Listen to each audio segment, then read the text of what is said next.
How's it going, everybody? Pragmatic Addict here. Welcome back to another review. So guys, this is always a very special time. We have a new M. Night Shyamalan film. Yes, guys, we are going to be talking about Knock at the Cabin. So Knock at the Cabin centers on two dads and their daughter who are on vacation at a lake house when they are invaded by four strangers with weapons, telling them a pretty drastic opener.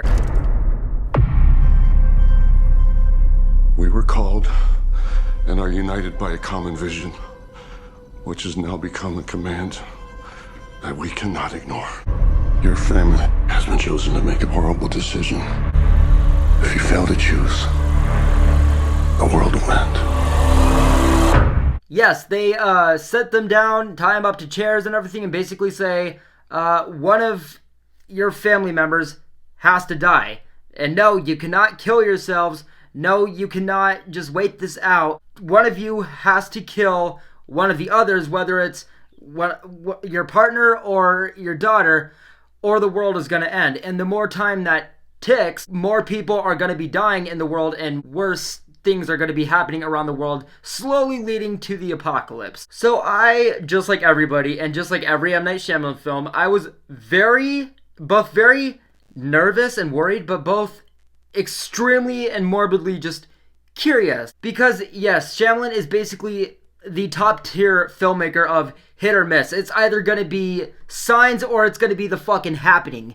You just never know. There's never really an in-betweener. And one thing that I do want to mention about this film, well, a couple things actually, is that this is an adaptation of a horror novel called The Cabin at the End of the Woods by Paul Tremblay, and drawing similarities to Old, the filmmaker's previous work, which was also adapted from a novel. But also, interesting enough, this is actually the filmmaker's second only R-rated film following The Happening. Now, I will say this. I do think that where Shyamalan most shines is with his original material. Old, for example, did feel very lukewarm compared to what we're expecting from tones as well as heaviness when he does land, things like Sixth Sense, Signs, even Unbreakable. But again, this one did feel bigger and bolder enough, with the cast here, as well as it being his next R-rated film.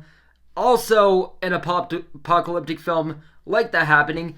Also, side note, something that I was very excited about is that he is once again working with Rupert Grint, who did appear in Shyamalan's most recent work as well, Servant, which I thought he as well as the show were both fantastic. $1,000 for a bottle.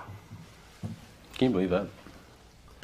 It's probably people starving somewhere. So yes, I had a lot of thoughts in general, but a lot of mixed opinions and just curiosities as well. So I have been a long-time follower of Shyamalan's. I've seen every film of his, and I haven't liked damn near every single one. But as someone who has always admired his spirituality and his faith with his films, as well as, yes, the signature twists, which are always fun, I just, like every film of Shyamalan's, I didn't know I was going to be in for, but I knew I couldn't miss it. So let's talk about Knock at the Cabin. So the first thing I want to mention, which is a very weird thing to mention, I guess it makes sense considering where this actually takes place in the movie, which is the actual intro. I want to say that the intro here, I had so much fun with. And yes, I'm talking about the opening credits. They don't do anything necessarily special, but you can tell by the opener when Shyamalan hits it, that it's going to be a banger. Remember Signs? Holy fuck.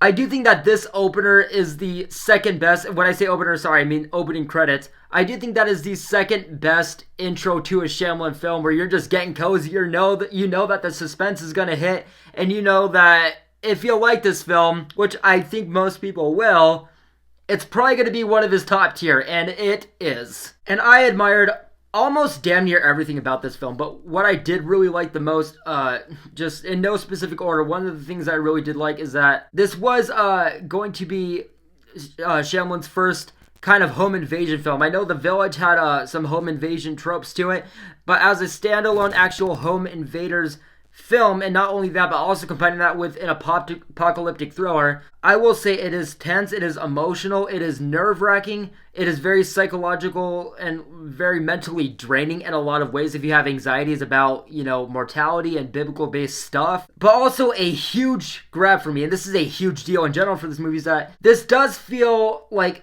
the most classic Shyamalan film that there has been since well, his classic days, his roots. It feels like that in the most modern day way possible. It feels like that, but with him stepping just a little bit out of his comfort zone, and really just in saying that, it comes off in all of the best ways for the most part. And going back to the home invasion route, another thing that I really admired about this is that while I never read the book, and I was kind of nervous about that, like how it wasn't going to be original enough, I don't care. As a movie and as a script and story and just how it plays out just overall, it was very unique and very different than your just typical home invader thriller. You don't know who these people invading are, or why they're doing this, or really what they're trying to prove, or really how much of this is believable. And that's what I really liked, is that on both sides, this family as well as the strangers, what I'm going to say really quickly is that everybody,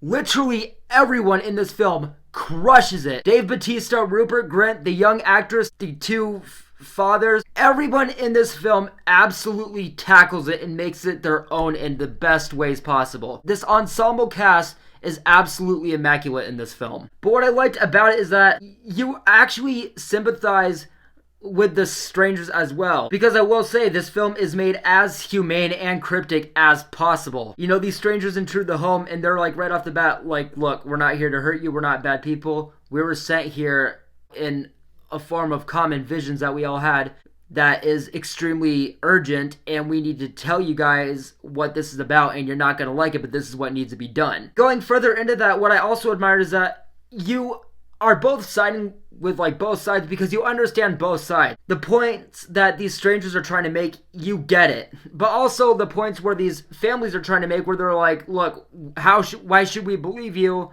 This doesn't make any sense. This sounds bizarre. No one would believe you. You sympathize with them just as well. And what I, again, liked about it is that there isn't really any sides of menace. It's just both of these sides doing what they feel is the right thing to do, and they're both doing it as humane as possible and as organic as they can. And I'll even go this far, as that literally everything in the movie matters so much, and the whole movie just as a whole is so cryptic that I think that even the trailer, not only did I think it spoiled too much, but I think you could have left the kind of main idea out of the trailer. But I get it, you kind of had to put it in there to let audience know what the fucking movie is. But I just respect it that much that this film was literally that cryptic. Just as an apocalyptic home invasion thriller, the blend and pacing of mystery as well as tension in this film I thought was just right.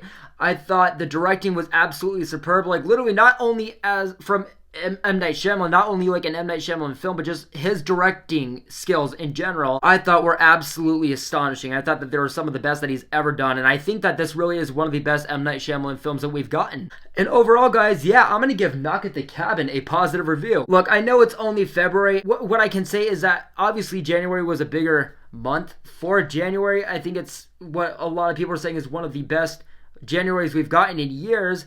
But this is so far my favorite film of 2023. But yes, guys, that is going to do it for my review of Knock at the Cabin. Let me know what you guys thought about this movie. I know it is getting some pretty polarizing reviews. I mean, it is a Shyamalan film, but I do think that it is one of his best, in the very least, that we've gotten in a long time. But yes, guys, I'm going to wrap it up here. Let me know what you guys thought about the video, as well as the movie down below without spoilers. Again, this is a Shyamalan film. But with all that being said, guys, hope you guys are having a fantastic day. Thank you guys so much for watching, and I'll see you in the next one. Take care.